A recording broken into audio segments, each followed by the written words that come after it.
बड़े बड़े मंत्रियों और अफसरों को ये अपनी लड़कियां सप्लाई करता था और ऐसा करके ये पुलिस से बचा रहता था। ये इतना शातिर था कि मंत्रियों का MMS बनाकर रख लेता था, जिससे कि सही टाइम आने पर मंत्रियों और अफसरों को ब्लैकमेल किया जा सके। नमस्कार दोस्तों, किस्से भारत के सेकंड एपिसोड में आपका स्वागत है। मैं हूं आपका दोस्त दीपक सिंह राजपूत और आप देख रहे हैं रेडियो उड़ान, अ फ्लाइट ऑफ लाइफ। एक ऑटो ड्राइवर एक सीरियल किलर बन गया। आ जाओ बताती हूँ। He was that बॉलीवुड का विलन in real life। गरीबी से परेशान आकर Gauri Shankar gets involved in illegal liquor trade एक ऐसे टाइम पे इन तमिलनाडु जब स्टेट में अल्कोहल बैन था। आज के एपिसोड में हम एक ऐसे शख्स की कहानी को बयां करने वाले हैं जिसे जब आप सुनोगे तो आपका दिल दहल जाएगा। एक ऐसे शख्स की कहानी जिसे जब आप सुनोगे तब आपको आपराधिक दुनिया का वास्तविक परिभाषा से अवगत होने को मिलेगा। दिन होता है दोस्तों 21 जनवरी 1954 का। हर जगह खुशियों का माहौल था, लेकिन तभी तमिलनाडु के वेल्लूर में एक शख्स का जन्म होता है। जब उनके घर में एक नन्हा सा फरिश्ता पैदा होता है तो लोग खुशी से झूमने लगते हैं। उनकी खुशी का कोई ठिकाना ही नहीं होता।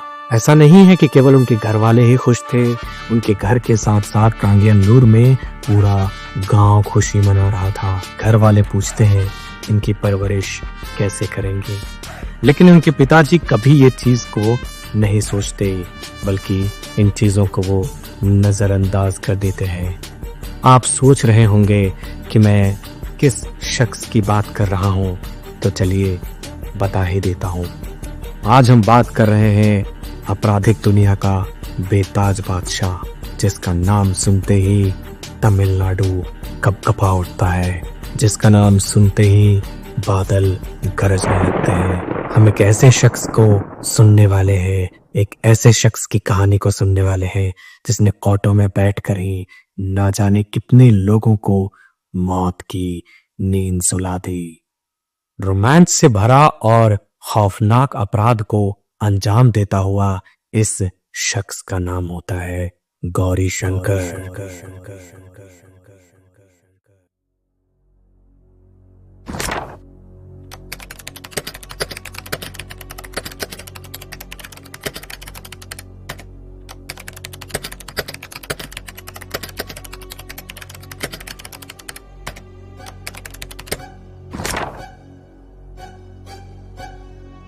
चूंकि उनके पिताजी काफी गरीब थे, इसलिए उसे छोटे छोटे दुकानों में काम करना पड़ता था।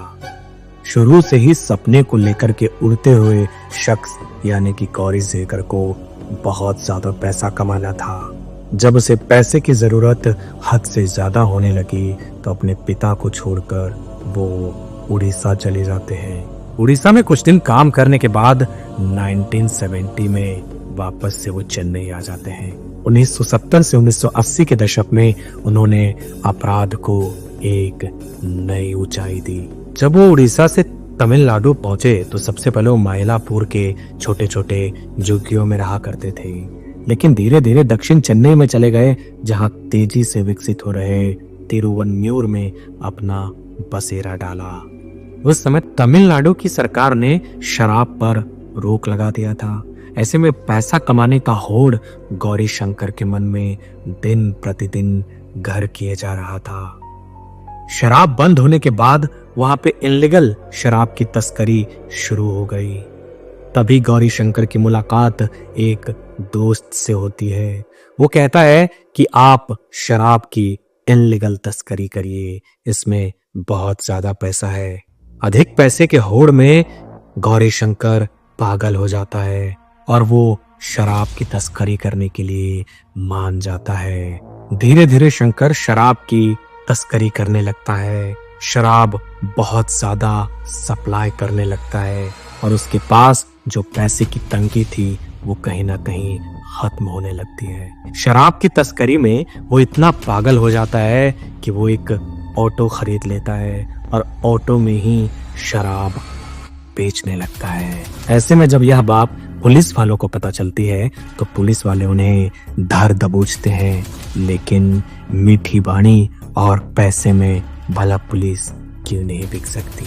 वो पुलिस को बहुतायत मात्रा में शराब सप्लाई करने लगता है और पुलिस वालों को अपना दोस्त बना लेता है। गौरी शंकर इतना ज्यादा अपराध करता है, इतना ज्यादा अपराध करता है कि तमिलनाडु में हाहाकार मच जाती है। सब कुछ सही चल रहा था, लेकिन गौरी शंकर को एक बहुत ही गंदी आदत थी। वो आदत की थी। वो अलग अलग लड़कियों के साथ सेक्स करता और उसे जान से मार देता। वो पॉलिटिशियन और बड़े बड़े अधिकारियों को सेक्सुअल डिजायर पूरा करने के लिए अलग अलग लड़कियों को सप्लाई भी किया करता था। पहले तो वो छोटी छोटी लड़कियों को बुलाता था, लेकिन उसके बाद जब उसके पास पैसे सबसे ज्यादा होने लगे तो वो बार में जाने लगा। बार में जाते जाते उन्होंने कई लड़कियों के साथ करना प्रारंभ किया और उसे मार दिया। वह रोज बार में जाता और रोज नई नई लड़कियों के साथ सेक्स करता। सेक्सुअल डिजायर को पूरा करने के लिए वो इतना हद तक पागल हो चुका था कि उसे सारी लड़कियां हवस की पुजारन नजर आती थी। वो अपराध में इतना ज्यादा खो जाता है कि दिन दहाड़े लड़कियों को उठाना शुरू कर देता है। वो अपने गांव तथा छोटे छोटे गांव से लड़कियों को काम के बहाने शहर लाता और उसे पॉलिटिशियन के पास भेज दिया करता। इससे यह पता चलता है दोस्तों कि पॉलिटिशियन भी कितने बड़े हवस के पुजारी होते हैं। पहले तो पॉलिटिशियन इन्हें जी भर के इस्तेमाल करते, जी भर के यूज करते और बाद में उन्हें मार दिया जाता था। सेक्स की आदत ने धीरे धीरे गौरी शंकर को हैवान बना दिया था। गांव से लगातार लड़कियां गायब हो रही थी और उनके घर वाले मिसिंग पे मिसिंग रिपोर्ट लिखवाते जा रहे थे, किंतु पुलिस के जांच करने पर सिर्फ एक ही नाम सामने आता था और वो नाम होता था गौरी शंकर। पैसे व दारू के लालच में पुलिस वाले तो बिकते ही रहते हैं। ऐसे में पुलिस वाले बिक जाते हैं और गौरी शंकर को कोई नहीं पकड़ता। ऐसा माना जाता है दोस्तों कि लगभग 70 से 80 लड़कियों को गौरी शंकर ने गायब करा दिया था। वो एक स्थान से दूसरे स्थान तक ले जाने के लिए लड़कियों को ऑटो का इस्तेमाल करता था, इसलिए गौरी शंकर को ऑटो शंकर भी कहा जाने लगा। बाद में यही नाम दोस्तों बहुत ज्यादा प्रचलित हुआ। एक बार की बात है दोस्तों कि कॉलेज से घर जा रही एक लड़की रास्ते में चल रही थी कि तभी उसके पास एक ऑटो आकर के रुकती है और जिसमें से 3 लड़के बाहर निकलते हैं। उस लड़की को जबरन ऑटो में बैठाया जाता है और लगभग 70 की स्पीड में ऑटो को भगाया जाता है। पर वो लड़की की किस्मत अच्छी थी कि वो चलती ऑटो से कूद जाती है। किडनैपिंग के मामले से लगातार घबराई हुई लड़की भागी भागी पुलिस थाने पहुंचती है और जब पुलिस थाने में ये रिपोर्ट लिखवाया जाता है तो फिर से ऑटो शंकर का नाम सामने आता है। दोस्तों, अपने सेक्सुअल डिजायर को पूर्ण करने के लिए ऑटो शंकर ने कई शादियां की थी। अपने आपराधिक करियर में एक महिला से उन्होंने शादी की थी जिसका नाम जगदीश्वरी होता है। जगदीश्वरी से उनके 4 बच्चे थे, लेकिन आत्मदाह के कारण वो चली जाती है। ऐसा कहा जाता है दोस्तों कि ऑटो शंकर को बहुत गुस्सा आता था और यही गुस्से के कारण उन्होंने कई लोगों को अपने दीवारों में चुनवा देता है। पहली पत्नी के बाद दोस्तों फिर गौरी शंकर एक और चाल चलता है। 1980 में गौरी शंकर का कदम लगातार सिक्का जमाया जा रहा था, लेकिन वहीं पे एक उसका प्रतिद्वंदी मिल जाता है जो कि बहुत पहले से यह काम किया जा रहा था। जब वो देखता है कि ऑटो शंकर बहुत ज्यादा कदम बढ़ाने की कोशिश कर रहा है तो दोनों में झगड़ा हो जाती है। झगड़ा इस कदर बढ़ जाती है कि दोनों एक दूसरे को मारने मरने पर उतावले हो जाते हैं। फिर बाद में गौरी शंकर हाथ जोड़कर प्रतिद्वंदी से माफी मांगता है और उसे कहता है कि ये झगड़ा यहीं समाप्त करो। गौरी शंकर का लगातार आपराधिक दुनिया में कदम बढ़ता ही जा रहा था और गांव से लगातार लड़कियां गायब होती जा रही थी। पहले तो शराब में गौरी शंकर थोड़ा पैसा कमा लिया करता था, लेकिन रिस्क ज्यादा था, इसलिए गौरी शंकर ने सोचा कि क्यों ना लड़कियों की सप्लाई की जाए। लड़कियों की सप्लाई में गौरी शंकर इतना अंधा हो चुका था कि उन्होंने अपने घर में ही लड़कियां रखना शुरू कर दिया। जगदीश्वरी से 4 बच्चे हुए थे और जगदीश्वरी चली जाती है। वेश्यावृत्ति के धंधे में गौरी शंकर को अच्छा खासा मुनाफा जो हो रहा था। गौरी शंकर के पास लोग आते जाते रहते थे, लेकिन तभी गौरी शंकर की पहचान पूरे इलाके में आग की तरह फैल जाती है। गौरी शंकर को बड़े बड़े नेताओं के द्वारा फोन आता है और वो नेता लड़कियों की डिमांड करने लगते हैं। गौरी शंकर लड़कियों को पॉलिटिशियन के लिए परोसता था और पॉलिटिशियन उसको जी भर के यूज करते, फिर उसे फेंक देते थे। सब चीज गौरी शंकर की जिंदगी में ठीक चल रहा था, लेकिन तभी अपने प्रतिद्वंदी को गौरी शंकर एक सुनसान जगह पे बुलाता है और सुनसान जगह पे बुलाने के बाद उसे इतना पीटता है कि उसकी जान ही चली जाती है। बचे हुए अवशेषों को वो एक गठरी में बांधता है और बंगाल की खाड़ी में विसर्जित कर देता है। 1-2 साल गुजर जाते हैं, लेकिन गौरी शंकर रुकने का नाम ही नहीं ले रहा था। कोठे पे एक से बढ़कर एक लड़कियां आती थी, सुंदर सुंदर लड़कियां आती थी, और गौरी शंकर की जो नजरें हैं वो एक लड़की पे जाकर ठहर जाती है।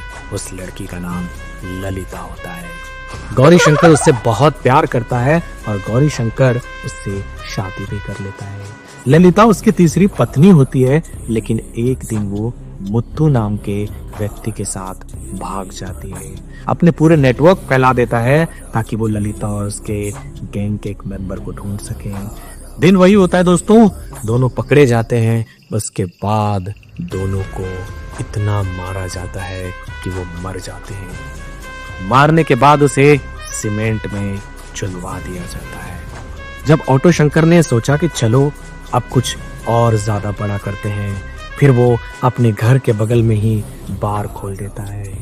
बियर बार में लगातार लोग आते थे, जाते थे और लड़कियों के साथ रोमांस भी करते थे।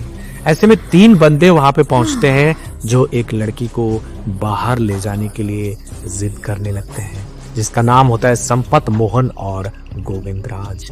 वो लड़की को जब बाहर ले जाने की बात करते हैं, तब ये बात ऑटो शंकर को पता चल जाता है। ऑटो शंकर नशे में चूर थे, लेकिन फिर भी वो इन लोगों से रिक्वेस्ट करते हैं कि आप लड़की को बाहर मत लेके जाइए, आप अंदर ही जो करना है वो कर सकते हैं। लेकिन ये अपनी हरकतों से बाज नहीं आ रहे थे। ऑटो शंकर इतना गुस्सा हो जाता है कि वो पास में रखे रॉड से इन तीनों पे हमला कर देता है और उन्हें इतना मारता है कि इनकी जान ही चली जाती है। आसपास बैठे लोग ये नजारा जब देखते हैं तो वो दंग रह जाते हैं और ऑटो शंकर की ख्याति और भी ज्यादा फैल जाती है। लोग अपने घरों से निकलना बंद कर देते हैं। लोग लड़कियों को स्कूल कॉलेजेस में भेजना बंद कर देते हैं। तभी एक विजया नाम की महिला होती है जो वो बार बार थाने का चक्कर लगाती है और एसपी डीएसपी से ये रिक्वेस्ट करती है। उनके फैमिली के सदस्य 3 लोग होते हैं जो गायब हैं, मिसिंग रिपोर्ट लिखवाती है, लेकिन पुलिस जो पैसों से बिक चुकी होती है कोई एक्शन नहीं लेती। पुलिस प्रशासन से जब वो थक जाती है तो एक लेटर राज्यपाल को लिखती है। इस बात की खुशी होती है कि तमिलनाडु का राज्यपाल बहुत ज्यादा ईमानदार होता है और वहां के डीजीपी को बुला करके इस केस की जानकारी लेने के लिए कहता है। उच्च अधिकारियों द्वारा पुलिस प्रशासन पर इतना प्रेशर बनाया जाता है कि वो पुलिस कुछ महीने पहले ऑटो शंकर के गुण गाते थे, ऑटो शंकर से अच्छी दोस्ती थी, अब वही ऑटो शंकर को पकड़ लेते हैं। चारों तरफ से घिरा देख ऑटो शंकर जब पुलिस वालों को खुद को सरेंडर कर देता है, फिर पुलिस वाले उसे जेल ले जाते हैं। जेल ले जाने के बाद बड़े बड़े अधिकारी वहां पे आते हैं और शक्ति से पूछताछ करने के बाद ऑटो शंकर ने ये कबूल किया कि उसने ही लोगों को मारा है। आधिकारिक रूप से 6 लोगों की हत्या ऑटो शंकर पर लगती है, लेकिन ना जाने कितने लोगों को इसने ऊपर की टिकट दे दी थी। 6 कत्ल के मामलों में ऑटो शंकर को फांसी की सजा दी जाती है। ऑटो शंकर अपने सेल में ही होते हैं कि तभी कुछ पुलिस वालों की मदद से ऑटो शंकर दोबारा भाग जाते हैं, लेकिन पाप का घड़ा अब ऑटो शंकर का भर चुका था। ऐसे में ऑटो शंकर को दोबारा पकड़ लिया जाता है और उसे कड़ी निगरानी में रखी जाती है। यहाँ भी ये चीज साफ दिखता है दोस्तों कि पुलिस वाले पैसे के ऊपर बिक जाते हैं। फिर एक नखीरन मैगजीन की तरफ से एक सूचना प्रसारित की जाती है और वो कहते हैं कि हम 21 जनवरी 1994 से रोज एक पन्ना प्रकाशित करेंगे जिसमें सीरियल किलर ऑटो शंकर के द्वारा लिखी गई कुछ कहानियां भी शामिल होंगी। लोग 21 जनवरी 1994 आने का इंतजार ही कर रहे होते हैं कि तभी एक शख्स कोर्ट में पहुंच जाता है। कोर्ट में वो शख्स कहता है कि 300 पन्ने में लिखी गई डायरी, जिसमें ऑटो शंकर ने कई बड़े बड़े अधिकारी, कई छोटे छोटे अधिकारी, सांसद, विधायक से अपना संबंध बताया है। उसने बताया है कि कौन सी लड़की को कितनी बार कौन से सांसद अथवा विधायक अथवा मंत्री ने यूज किया है। ऐसे में उसका कोर्ट में जाना लाजमी था और उसने जजेस को रिक्वेस्ट किया कि अगर ये डायरी प्रकाशित हो जाती है तो लोगों का विश्वास पुलिस प्रशासन से उठ जाएगा। लकीरन मैगजीन जो इस डायरी को प्रकाशित करना चाहती थी वो अब रुक जाती है, क्योंकि 21 जनवरी 1994 तक भी कोर्ट का कोई फैसला नहीं आता। फिर दिन आता है 27 जुलाई 1995 का। 27 जुलाई 1995 जब एक आपराधिक दुनिया का बेताज बादशाह, जब एक सीरियल किलर हिंदुस्तान से हमेशा हमेशा के लिए ईश्वर के पास चला जाता है। ऑटो शंकर की कहानी को आप इस कदर समझ सकते हैं दोस्तों कि ऑटो शंकर की कहानी को देखकर कई धारावाहिक बने, कई फिल्में बनी, कई वेब सीरीज बनाया गया। और ऑटो शंकर की सच्चाई जब जमाने के सामने रखा गया तो पूरी दुनिया हैरान थी। 27 जुलाई 1995 को ऑटो शंकर ईश्वर के पास पहुंच गए थे। लेकिन सवाल ये उठता है दोस्तों कि अगर पुलिस वाले, एसीपी, डीएसपी उसी समय रुख में होते तो इतनी लड़कियों की जिंदगी बर्बाद नहीं हुई होती। तमिलनाडु में डर का घेरा नहीं होता। कई लड़कियां जो आराम से अपनी पढ़ाई पूरी कर सकती थी, अब वो एक हवस के हिस्से चढ़ चुकी थी। वो पॉलिटिशियन बड़े बड़े वादे करते हैं कि हम देश को सुरक्षित रखेंगे। जब वही पॉलिटिशियन इन चीजों में पूरी तरीके से इन्वॉल्व होते हैं तो दिल छन्नी हो जाता है। आज इस घटना को घटे लगभग 30 साल हो चुके हैं, लेकिन क्या उनके परिवार को आज भी कोई न्याय मिला? नहीं मिला। केवल ऑटो शंकर को फांसी दे देने से यह अपराध की जड़ें नहीं रुक सकती है। ऐसे न जाने कितने ऑटो शंकर हैं जो हिंदुस्तान के अलग अलग हिस्सों में वास कर रहे हैं और भेड़ियों की तरह लड़कियों का शिकार कर रहे हैं। एक तरफ हमारे देश को धर्म गुरु, विश्व गुरु की संज्ञा दी जाती है, एक तरफ हमारे देश में माँ को माँ समझा जाता है, एक तरफ हमारे देश में स्त्रियों को देवी का रूप माना जाता है, लेकिन एक तबका देश का ऐसा भी है जो लड़कियों को केवल का हिस्सा मानती है। ऐसे में रेडियो उड़ान उन तमाम परिवारों से सहानुभूति रखता है, उन तमाम परिवारों को इतनी बड़ी ट्रेजेडी को सहने का हौसला देता है। तो दोस्तों कैसी लगी ये कहानी जरूर बताइएगा, और फिर से हम रेडियो उड़ान पे अगले हफ्ते एक और एपिसोड को लेकर के आप सभी के समक्ष हाजिर होंगे। तो देखते रहिए रेडियो उड़ान, किससे भारत के भारत के भारत के भारत के भारत के भारत के।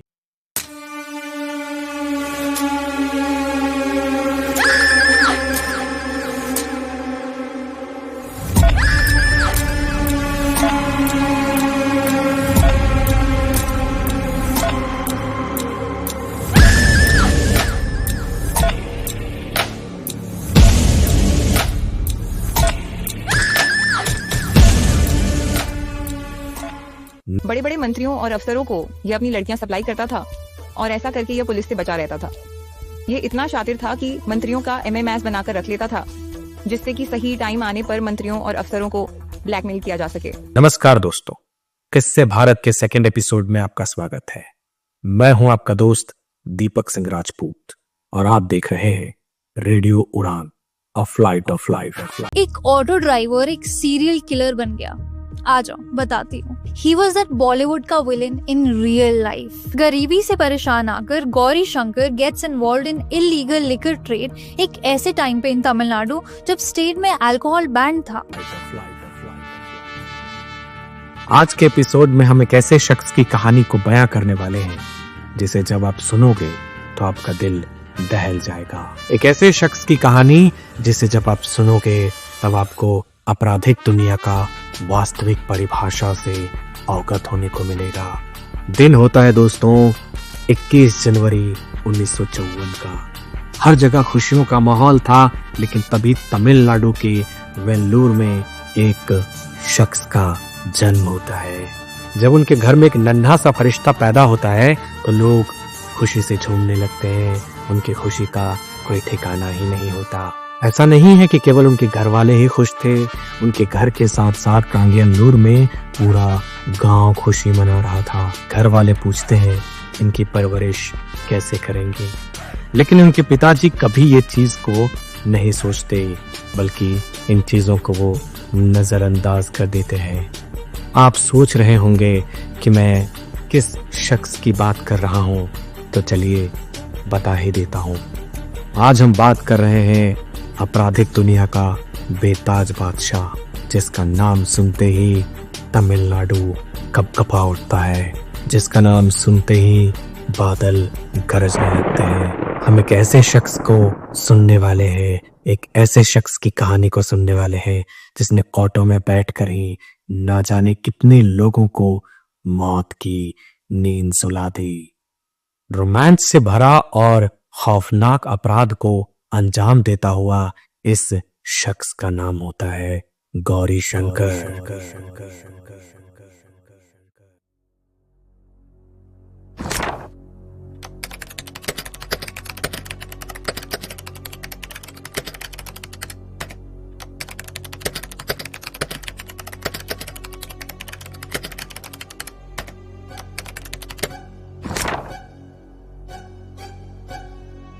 चूंकि उनके पिताजी काफी गरीब थे, इसलिए उसे छोटे छोटे दुकानों में काम करना पड़ता था। शुरू से ही सपने को लेकर के उड़ते हुए शख्स यानी कि गौरी शंकर को बहुत ज्यादा पैसा कमाना था। जब उसे पैसे की जरूरत हद से ज्यादा होने लगी तो अपने पिता को छोड़कर वो उड़ीसा चले जाते हैं। उड़ीसा में कुछ दिन काम करने के बाद 1970 में वापस से वो चेन्नई आ जाते हैं। 1970 से 1980 के दशक में उन्होंने अपराध को एक नई ऊंचाई दी। जब वो उड़ीसा से तमिलनाडु पहुंचे तो सबसे पहले वो मायलापुर के छोटे छोटे झुग्गियों में रहा करते थे, लेकिन धीरे धीरे दक्षिण चेन्नई में चले गए, जहां तेजी से विकसित हो रहे तिरुवन्यूर में अपना बसेरा डाला। उस समय तमिलनाडु की सरकार ने शराब पर रोक लगा दिया था। ऐसे में पैसा कमाने का होड़ गौरी शंकर के मन में दिन प्रतिदिन घर किए जा रहा था। शराब बंद होने के बाद वहां पे इनलीगल शराब की तस्करी शुरू हो गई। तभी गौरी शंकर की मुलाकात एक दोस्त से होती है। वो कहता है कि आप शराब की इनलीगल तस्करी करिए, इसमें बहुत ज्यादा पैसा है। अधिक पैसे के होड़ में गौरी शंकर पागल हो जाता है और वो शराब की तस्करी करने के लिए मान जाता है। धीरे धीरे शंकर शराब की तस्करी करने लगता है, शराब बहुत ज्यादा सप्लाई करने लगता है और उसके पास जो पैसे की तंगी थी वो कहीं ना कहीं खत्म होने लगती है। शराब की तस्करी में वो इतना पागल हो जाता है कि वो एक ऑटो खरीद लेता है और ऑटो में ही शराब बेचने लगता है। ऐसे में जब यह बात पुलिस वालों को पता चलती है तो पुलिस वाले उन्हें धर दबोचते हैं, लेकिन मीठी बाणी और पैसे में भला पुलिस क्यों नहीं बिक सकती। वो पुलिस को बहुतायत मात्रा में शराब सप्लाई करने लगता है और पुलिस वालों को अपना दोस्त बना लेता है। गौरी शंकर इतना ज्यादा अपराध करता है, इतना ज्यादा अपराध करता है कि तमिलनाडु में हाहाकार मच जाती है। सब कुछ सही चल रहा था, लेकिन गौरी शंकर को एक बहुत ही गंदी आदत थी। वो आदत की थी। वो अलग अलग लड़कियों के साथ सेक्स करता और उसे जान से मार देता। वो पॉलिटिशियन और बड़े बड़े अधिकारियों को सेक्सुअल डिजायर पूरा करने के लिए अलग अलग लड़कियों को सप्लाई भी किया करता था। पहले तो वो छोटी छोटी लड़कियों को बुलाता था, लेकिन उसके बाद जब उसके पास पैसे सबसे ज्यादा होने लगे तो वो बार में जाने लगा। बार में जाते जाते उन्होंने कई लड़कियों के साथ करना प्रारंभ किया और उसे मार दिया। वह रोज बार में जाता और रोज नई नई लड़कियों के साथ सेक्स करता। सेक्सुअल डिजायर को पूरा करने के लिए वो इतना हद तक पागल हो चुका था कि उसे सारी लड़कियां हवस की पुजारन नजर आती थी। वो अपराध में इतना ज्यादा खो जाता है कि दिन दहाड़े लड़कियों को उठाना शुरू कर देता है। वो अपने गांव तथा छोटे छोटे गांव से लड़कियों को काम के बहाने शहर लाता और उसे पॉलिटिशियन के पास भेज दिया करता। इससे यह पता चलता है दोस्तों कि पॉलिटिशियन भी कितने बड़े हवस के पुजारी होते हैं। पहले तो पॉलिटिशियन इन्हें जी भर के इस्तेमाल करते, जी भर के यूज करते और बाद में उन्हें मार दिया जाता था। सेक्स की आदत ने धीरे धीरे गौरी शंकर को हैवान बना दिया था। गांव से लगातार लड़कियां गायब हो रही थी और उनके घर वाले मिसिंग पे मिसिंग रिपोर्ट लिखवाते जा रहे थे, किंतु पुलिस के जांच करने पर सिर्फ एक ही नाम सामने आता था और वो नाम होता था गौरी शंकर। पैसे व दारू के लालच में पुलिस वाले तो बिकते ही रहते हैं। ऐसे में पुलिस वाले बिक जाते हैं और गौरी शंकर को कोई नहीं पकड़ता। ऐसा माना जाता है दोस्तों कि लगभग 70 से 80 लड़कियों को गौरी शंकर में गायब करा दिया था। वो एक स्थान से दूसरे स्थान तक ले जाने के लिए लड़कियों को ऑटो का इस्तेमाल करता था, इसलिए गौरी शंकर को ऑटो शंकर भी कहा जाने लगा। बाद में यही नाम दोस्तों बहुत ज्यादा प्रचलित हुआ। एक बार की बात है दोस्तों कि कॉलेज से घर जा रही एक लड़की रास्ते में चल रही थी कि तभी उसके पास एक ऑटो आकर के रुकती है और जिसमें से 3 लड़के बाहर निकलते हैं। उस लड़की को जबरन ऑटो में बैठाया जाता है और लगभग 70 की स्पीड में ऑटो को भगाया जाता है। पर वो लड़की की किस्मत अच्छी थी कि वो चलते ऑटो से कूद जाती है। किडनैपिंग के मामले से लगातार घबराई हुई लड़की भागी भागी पुलिस थाने पहुंचती है और जब पुलिस थाने में ये रिपोर्ट लिखवाया जाता है तो फिर से ऑटो शंकर का नाम सामने आता है। दोस्तों, अपने सेक्सुअल डिजायर को पूर्ण करने के लिए ऑटो शंकर ने कई शादियां की थी। अपने आपराधिक करियर में एक महिला से उन्होंने शादी की थी जिसका नाम जगदीश्वरी होता है। जगदीश्वरी से उनके 4 बच्चे थे, लेकिन आत्मदाह के कारण वो चली जाती है।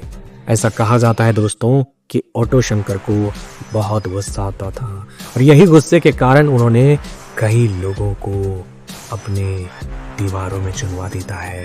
पहली पत्नी के बाद दोस्तों फिर गौरी शंकर एक और चाल चलता है।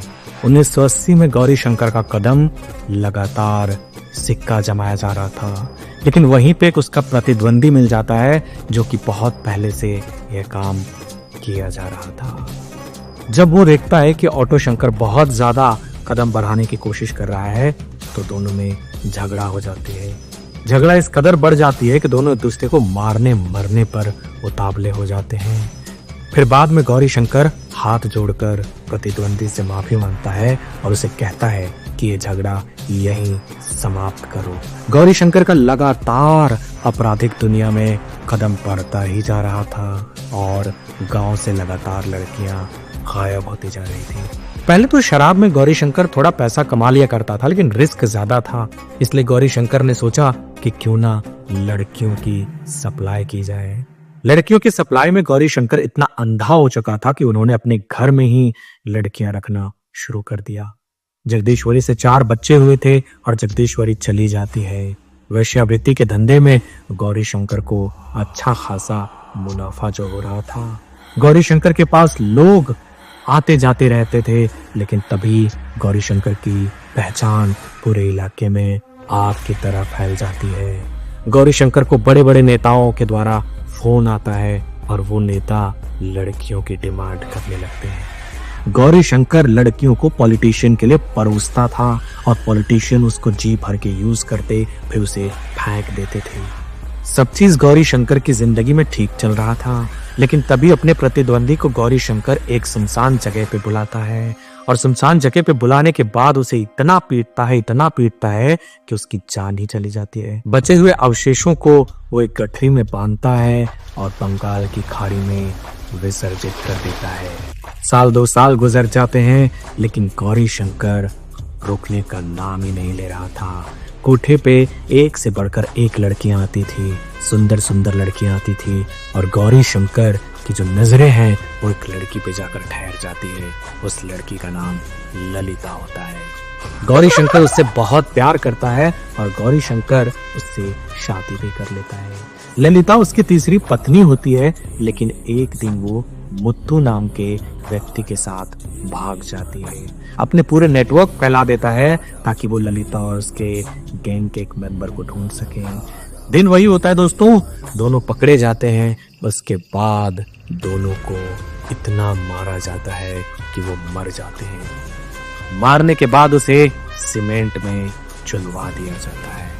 जब ऑटो शंकर ने सोचा कि चलो अब कुछ और ज्यादा बड़ा करते हैं, फिर वो अपने घर के बगल में ही बार खोल देता है।